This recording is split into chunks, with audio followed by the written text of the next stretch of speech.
Hello everyone, happy Earth Day. I hope you are all enjoying the beautiful blue skies that we're having today. And so in honor of Earth Day, I wanted to head outside, bundle up in my winter coat and oh so beautiful headband, and read the Lorax for you. So last time we had a fireside chat and today we're going to be outside. So here we go, The Lorax by Dr. Suess.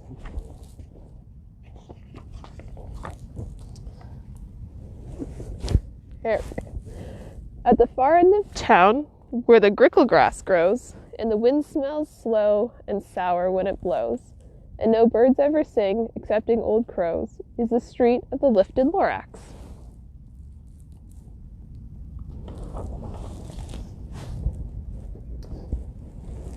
Well, maybe this isn't going to work so much, and deep in the grickle grass, some people say, if you look deep enough, you can still see today, where the Lorax once stood just as long as it could, before somebody lifted the Lorax away.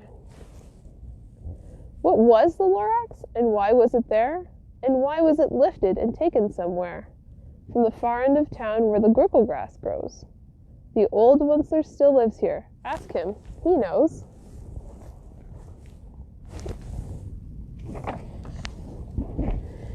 You won't see the Onceler, don't knock at his door. He stays in his lurkum on top of his store. He lurks in his lurkum cold under the roof, where he makes his own clothes out of muffered moof. And on special dank midnights in August he peeks out of the shutters, and sometimes he speaks, and tells us how the Lorax was lifted away. He'll tell you, perhaps, if you're willing to pay.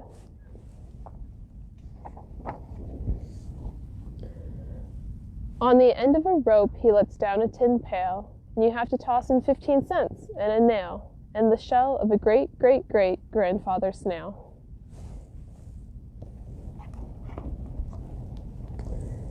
Then he pulls up the pail, makes a most careful count, to see if you've paid him the proper amount. Then he hides what you've paid him away in his snub, his secret strange hole, in his govelless glove. There he grunts, I will call you by whisperman phone, for the secrets I tell are for your ears alone.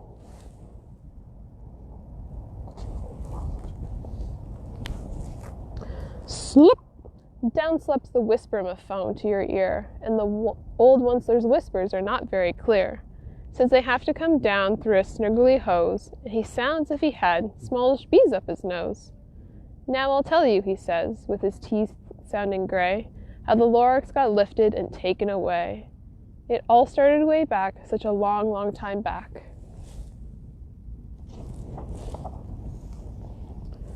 Way back in the days when the grass was still green, and the pond was still wet, and the clouds were still clean, and the song of the swans rang out in space, one morning I came to this glorious place. And I first saw the trees, the truffelet trees, the bright-colored tufts of the truffelet trees, mile after mile in the fresh morning breeze.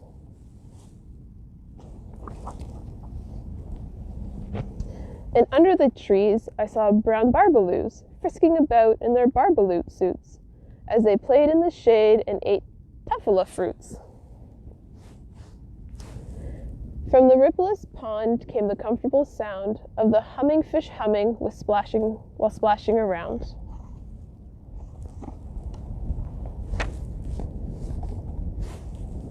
But those trees, those truffelet trees, all my life I'd been searching for the trees such as these. The touch of their tufts was much softer than silk, and they had the sweet smell of the fresh butterfly milk.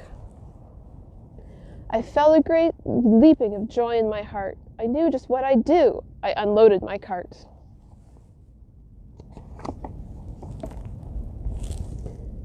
In no time at all, I had built a small shop. Then I chopped down a truffelet tree with one chop. And with great skillful skill and with great speedy speed, I took the soft tuft and I knitted a feed.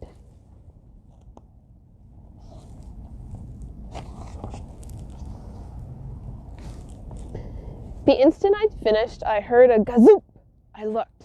I saw something pop out of the stump of the tree I chopped down. It was a sort of man. Describe him? That's hard. I don't think if I can.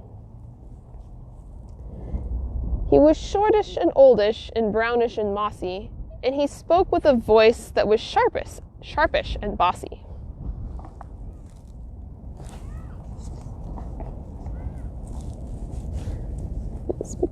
Gotta see the sneed. There we go.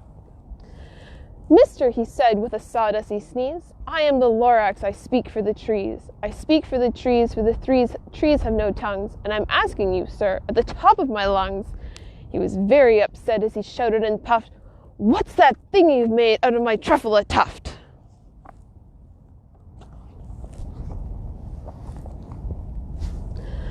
Look, Lorax, I said, there's no cause for alarm. I chopped just one tree. I'm doing no harm. I'm being quite useful. This thing is a thneed. A thneed is a fine something that all people need. It's a shirt, it's a sock, it's a glove, it's a hat. But it has other uses. Yes, far beyond that. You can use it for carpets, for pillows, for sheets, or curtains or covers for bicycle seats. The Lorax said, Sir, you are crazy with greed. There's no one on earth who would buy that fool thneed.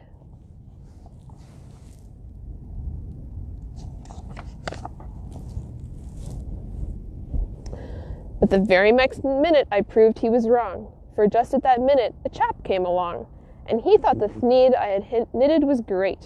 He thought that the thneed I had knitted was great. He happily bought it for $3.98.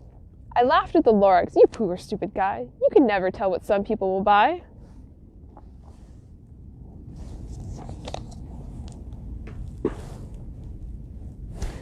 I repeat, cried the Lorax, I speak for the trees. I'm busy, I told him. Shut up, if you please. I rushed across the room and in no time at all built a radio phone. I put in a quick call.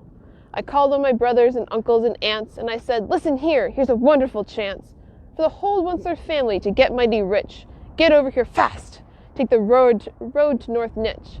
Turn left at Weehawken, sharp right at South Stitch.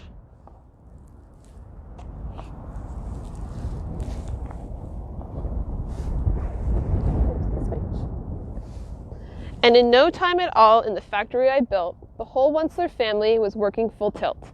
We were all knitting thneeds as busy as bees, to the sound of chopping of truffle trees. Then, oh baby, oh, how my business did grow. Now chopping one tree at a time was too slow. So I quickly invented my super axe hacker, which whacked all off 4 truffle trees in one smacker. We were making thneeds 4 times as fast as before, and that Lorax, he didn't show up anymore.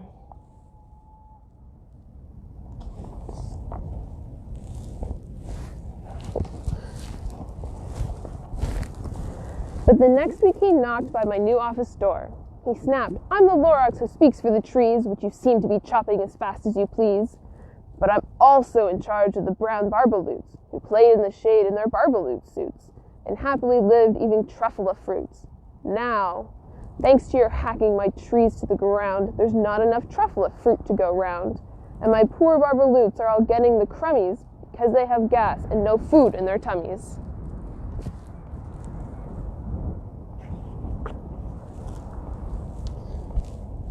They love living here, but I can't let them stay. They'll have to find food, and I hope that they may.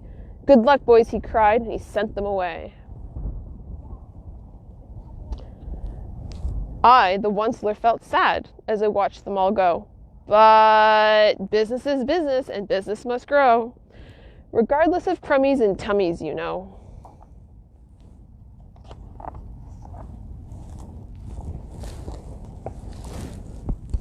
I meant no harm, I mostly truly did not, but I had to grow bigger, so bigger I got.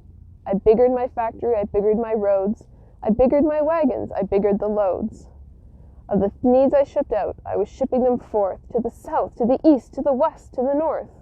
I went right on biggering, selling more thneeds, and I biggered my money, which everyone needs.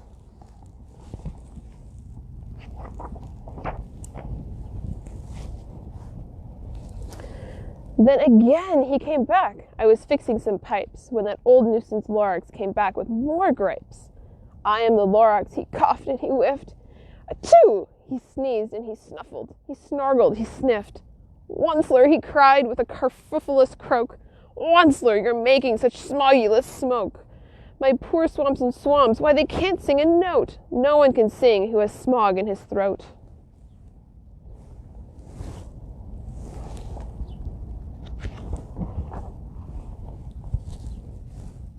And so, said the Lorax, please pardon my cough. They cannot live here, so I'm sending them off. Where will they go? I don't hopefully know. They may have to fly for a month or a year to escape from the smog of you've smogged up around here.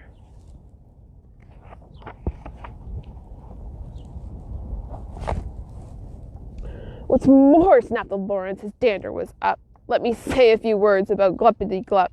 Your machinery chugs on day and night without stop, making gluppity-glup, also schloppity-schlop.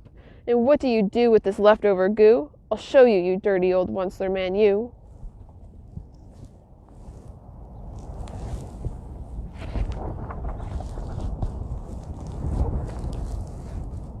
You're glupping the pond where the humming fish hummed. No more can they hum, for their gills are all gummed.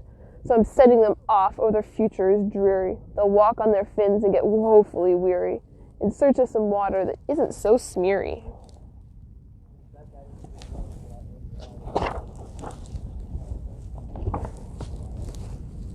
And then I got mad. I got terribly mad. I yelled at that Lorax. Now listen here, Dad.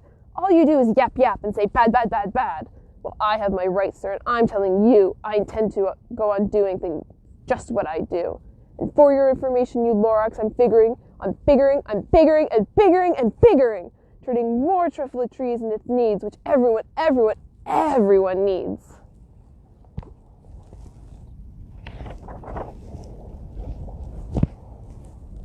And at that very moment, we heard a loud whack.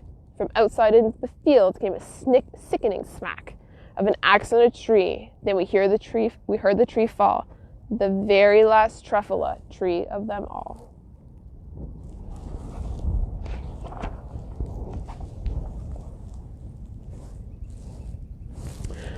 No more trees, no more needs, no more work to be done. So in no time my uncles and aunts every one all waved me goodbye. They jumped into my cars and drove away under the smoke-smuggered stars. Now all that was left beneath the bad-smelling sky was my big empty factory, the Lorax, and I.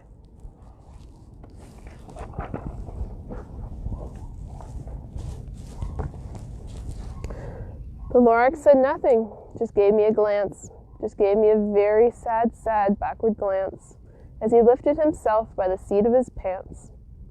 And I'll never forget the grim look on his face when he hoisted himself and took leave of this place, through a hole in the smog without leaving a trace.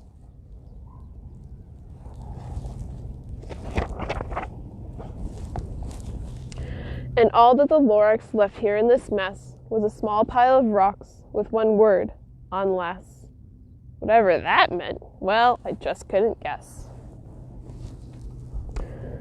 That was long, long ago, but each day since that day, I've sat here and worried away. Through the years, while my buildings have fallen apart, I've worried about it with all of my heart.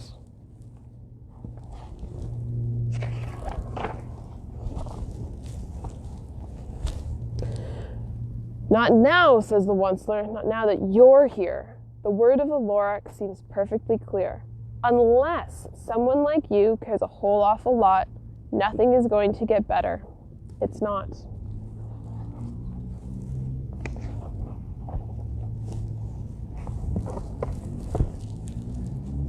So, catch, calls the Onceler. He lets something fall. It's a truffula seed. It's the last one of all. You're in charge of the last of the truffula seeds, and truffula trees are what everyone needs. Plant a new truffula, treat it with care, give it clean water, and feed it fresh air. Grow a forest, protect it from axes that hack. Then the Lorax and all of his friends may come back.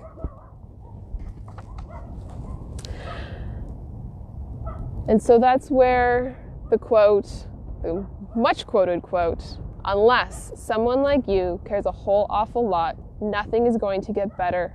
It's not. So you have the last truffula seed, and on Earth Day, how are you going to nurture it, care for it, such that it can grow and we can continue to enjoy nature and all of its bounty for years, decades, millennia to come. Have a very wonderful Earth Day, and I hope to see you tomorrow for another outdoor experience.